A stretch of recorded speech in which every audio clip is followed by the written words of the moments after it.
Peter asked the question, if the Old Testament says a thing and the New Testament doesn't condemn it, then you're saying the church should continue to do it. Okay, well let me throw this out there to the people that's watching. Did the New Testament condemn stoning? Gotcha, Peter Cox. Gotcha. Let me go to Hebrews. You don't even know who wrote Hebrews. You think Paul wrote it. You don't know who wrote. Nobody knows who wrote the book of Hebrews. So you lied about that too. Now, watch this. You said in Hebrews 7 and 5, and verily, you read it, they that are of the sons of Levi who received the office of the priesthood, and you tried to play on the fact of present tense.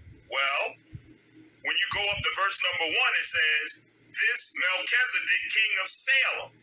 Is Melchizedek still around, or is he gone?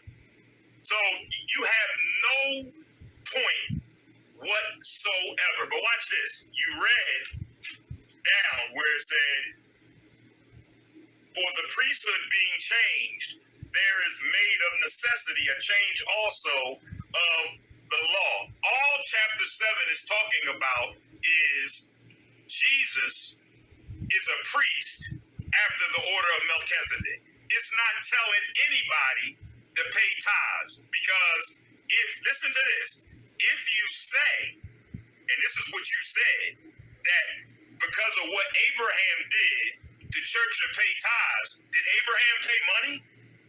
Gotcha. You said that the preacher is in the line of the Melchizedek represents the preacher. Bible don't say that, because Melchizedek was not only a king, but he was a priest. Yeah, you better walk away. You got yourself in trouble tonight. Now, Melchizedek was a king. Is the preacher the king? Huh? Melchizedek was a king. Is the preacher the king? Huh? Melchizedek was a king. Is the preacher the king? Huh? All right, folks, you heard Reginald Young. Now, what Reggie was trying to do, he was trying to condemn me for saying when Abraham paid tithes to Melchizedek, that Melchizedek represented the preacher. And I said Abraham represented the congregation, and the congregation paid tithes to the preacher. So he was trying to condemn me by saying, oh, well, Melchizedek was a king. Is a preacher a king?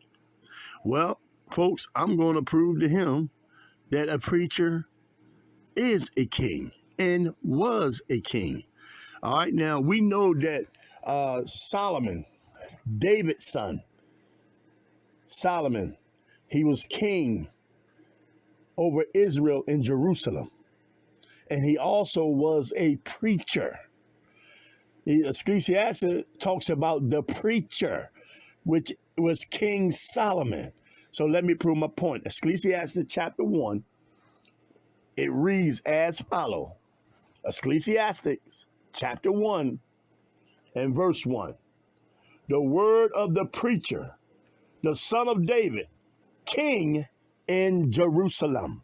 It says the words of the preacher, the son of David. Who was the son of David that was king in Jerusalem? Solomon. All right, now let's drop down to the 12th verse. Now this is what's going to kill Reginald's statement when he asked me. He said, is a preacher a king? Huh? Anybody? Huh? Well, I'm going to show you. I already gave you verse 1. Now let's drop down to verse 12. What the verse 12 says. And it reads, I, the preacher, was king over Israel in Jerusalem. I, the preacher, was king over Israel in Jerusalem. There you go, Reginald. You wanted to know, was the preacher a king? There's your answer. A preacher is a king.